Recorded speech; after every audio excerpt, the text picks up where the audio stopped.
Hello and welcome back to CEMA's podcast, Y'all Ready for This, where we talk about all things emergency management and emergency preparedness to make sure that you're ready for any type of natural or man-made disaster that could happen right here in Chatham County.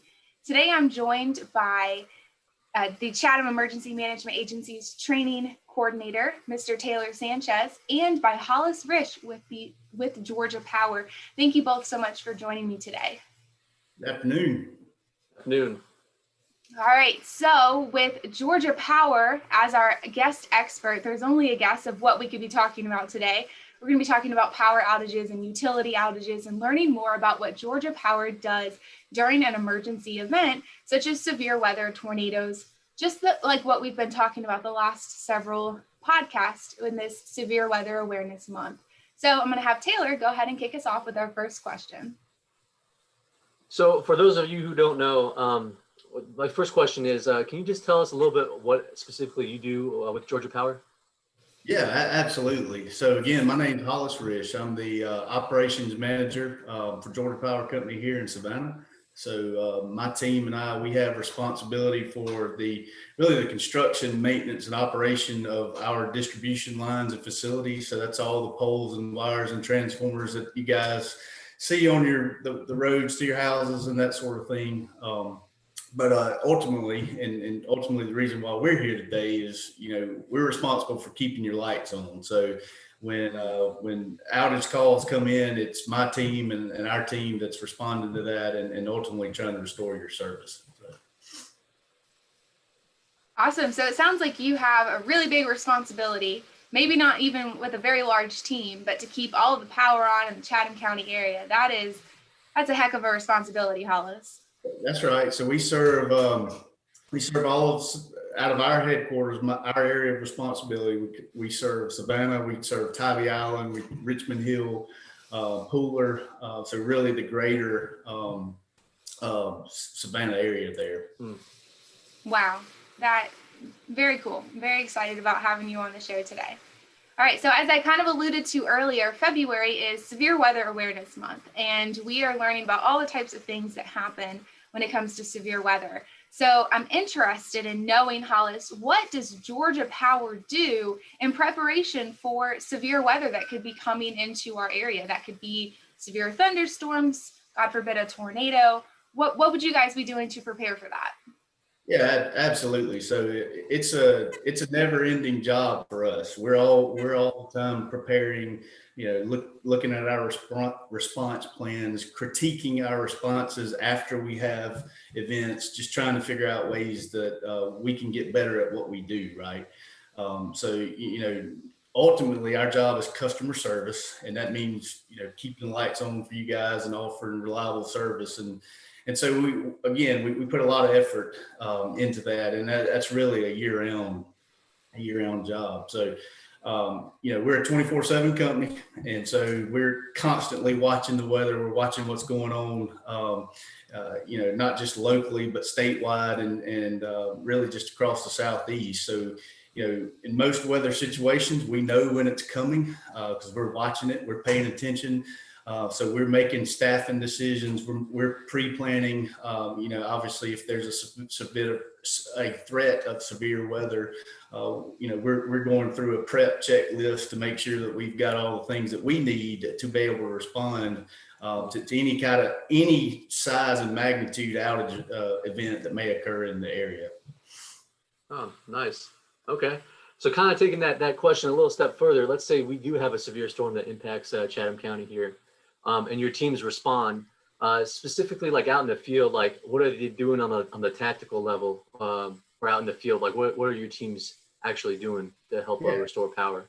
Yeah, great question. So we get that a lot, right? So people's lights will be out and they don't see anybody, and they want to know why, where's Georgia Power? What's Georgia Power doing? So first and foremost, it's about safety, right? So we're not going to respond to an event or to an outage event of whatever scale or magnitude until it's safe to do so. So the weather's got to be out of the area. It's got to be safe for our guys to get out and work. So that's always priority number one, the safety of our folks and the safety of the general public as well. And then it's just it's an analysis from there, right? So we're looking at the size of the outage event, the impacted areas. We start prioritizing those impacted areas. So we're looking at things like critical customers. Do we have any hospitals that are impacted? Do we have any 911 centers that are impacted? Do we have, critical care facilities? I mean, you name it. So, those type customers always take priority, as well they should. And then from there, it's a prioritization based off, type of damage, where the damage out, the next largest number of customers that are impacted. And then we are making, to your point, Taylor, we're making tactical decisions at that point about, okay, how do I deploy my resources based off, I know I've got this damage in this area. I know I've got damage over here. We're kind of going down a, decision making matrix at that point about how we respond. Okay. Well, and Hollis, that brings up another point. So we're talking again, severe weather. Taylor's thinking more just any type of severe weather. What about a tornado? Let's say a tornado hits down in Chatham County. What are you guys going to do? I know you're going to wait until it's safe to go out, but where do you even start assessing tornado damage in our community? Yeah, so our response varies depending on the type of weather event, right? So we do this all day, every day across the state. So we're very well versed on the type of responses that are needed for different type weather scenarios. So the response for a severe thunderstorms is going to look a lot different than what a really bad tornado is going to be. A severe thunderstorm is usually more widespread. You'll have some down trees, some broke poles and that sort of stuff. It'll be spread over a large area. But in a tornado event, it's very concentrated, and usually the damage is extremely severe in that small area, and it's up to and including total devastation where their buildings aren't left standing, their poles aren't left, trees aren't left. So you're right. There's a greater challenge there in that kind of response than it is in some of the things that we see, other events that we see. But having said that, the typical challenges that are associated with tornadoes revolve around access, because usually there's so many trees down. We usually can't get into an area because of that. So it takes time to get in there and assess and evaluate the damage. And then usually in a tornado event, a lot of times it's a total rebuild for us, where we just almost have to start from scratch and say, okay, we can't fix this as is. We've got to put new poles, we got to put new wire, we've got to put new transformers, and it becomes very timely at that point. And the resource requirement and allocation becomes much greater too. You have to have a lot of folks working in a small area, and it's not just our company crews, linemen, responders. It's tree contractors. It's city folk cleaning up roads and doing that sort of thing. So you have a lot of people in a very small area trying to work, and it just complicates the restoration effort, which ultimately usually leads to a longer restoration time. So. Yeah, it sounds like it can be definitely a difficult response depending on the severity of that threat or hazard. My next question is, I'm pretty sure you get calls from a lot of different customers, private entities, public entities. What type of advice would you give those customers to better assist your teams on the ground so that you can just quickly do your job? Yeah, absolutely. So we've got several different methods, really channels that customers should use to contact us. One is our georgiapower.com website. That is by far the easiest and best way to communicate with us during an outage event. Go in, log into the website, report the outage. We have a record of it. We know about it. And then at that point, it just falls into that prioritization list that we talked about earlier, right? So once you report it, we have a permanent record of, your residents, your area being out at that point. Another mechanism too is we also have the outage hotline number. So if customers aren't familiar with putting the information in the website, there's also a 188 number that they can call and report the outage as well. So again, all that's real time within just a matter of a few minutes between the time a customer reports that outage. Our folks that are back, really doing the dispatching and doing the some of the more technical pieces of the tactical pieces of the storm response know that outage has been reported, and we can respond accordingly after that. Okay. Well, Hollis, kind of a follow-up to that. We see a lot of people, especially when we have a tornado or any type of severe weather, they are just begging to get out into the community and walk around. Is that kind of a hindrance to operations, for Georgia Power to be able to get in and assess and really make those repairs?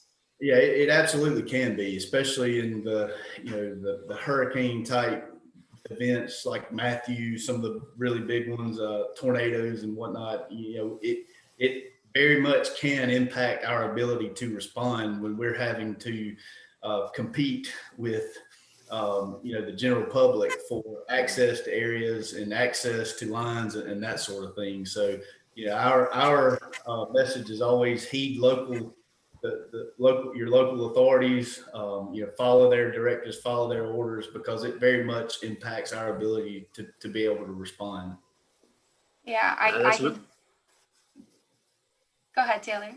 That's really good advice, because I know sometimes, me myself, like I can be a little curious and get out there and just kind of, look around, what's going on. But that can be a danger to myself, so I should kind of stay indoors during that time. The last question that we have for you here, the kind of the capstone question is, if there was this kind of one takeaway or one thing that you would like all Georgia Power residents to know, what would that be? The key takeaway? Yeah, so we've already hit on a couple of them that I was going to mention today. But one, the best, easiest, our preferred way of our customers contacting us during an outage event is through our website or through that outage hotline number that I mentioned. There's a plethora of resources out there available to the general public, georgiapower.com. We have outage maps and that sort of thing that are available that, during a thunderstorm event or any other large type event that they can go and access information. It takes us a couple of hours during a response to get good, accurate information in there, because it just takes time to evaluate things. But there's a repository there that's continuously updated that customers can refer to for insight into outages and restoration times and that sort of thing. The other thing I'll share with you too is for the elderly and for the medically fragile community that's out there, folks that are caretakers and that sort of thing need to have plans to take care of those individuals. Unfortunately, Georgia Power can't guarantee service to those customers. And so when outages happen, yes, every customer is a priority, but there's also a response hierarchy, and it takes time. It may take time to be able to get those customers' lights back on. So you need to have a plan. You need to be able to, have an alternative means of, providing for whatever those individuals' needs might be. And then Taylor, we hit on it just a second ago. The last thing I was going to mention that's important to us is just in the large events, heed the warnings, heed the advice of your local officials. Follow the evacuation orders, follow the reentry orders, because it very much impacts our ability to do our job. And we want nothing more than for every customer every day to have their lights on. I promise you, that is our goal every day. And when we have these outage events, we're working hard round the clock trying to get your lights back on. And we want to get them restored as soon as we can. And there's just a lot of things that can impact that. And certainly folks not following the orders and not listening to the advice of their local governments can certainly be impactful to us. So.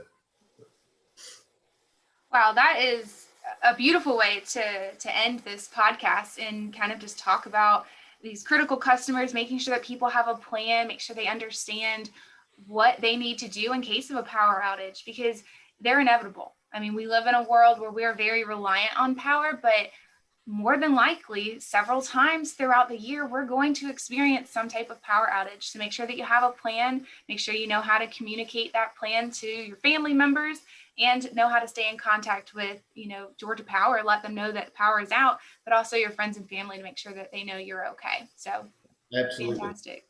Absolutely. Fantastic. All right. Well, thank you both so much for joining me today to talk about power outages and get a little bit more information about Georgia Power and all the amazing work that they do. I have known about Georgia Power since I moved to Georgia over 5 years ago. And, now I'm excited that I had a chance to chat with you and learn just a little bit more about the incredible services that you guys provide. So thank you again so much for joining me today. Yes, ma'am. All right. And to Thanks, our Chelsea. listeners, what was that? Thanks, Chelsea. Oh, you're welcome. All right. And to our listeners, make sure that you're tuning in next week. We are going to hear from Chatham County Animal Services, Dr. Harper, and talk about pet preparedness within our community. Yes, your furry family members also need to have a preparedness plan, and we'll talk about what that looks like. We'll see you guys next week. Thank you.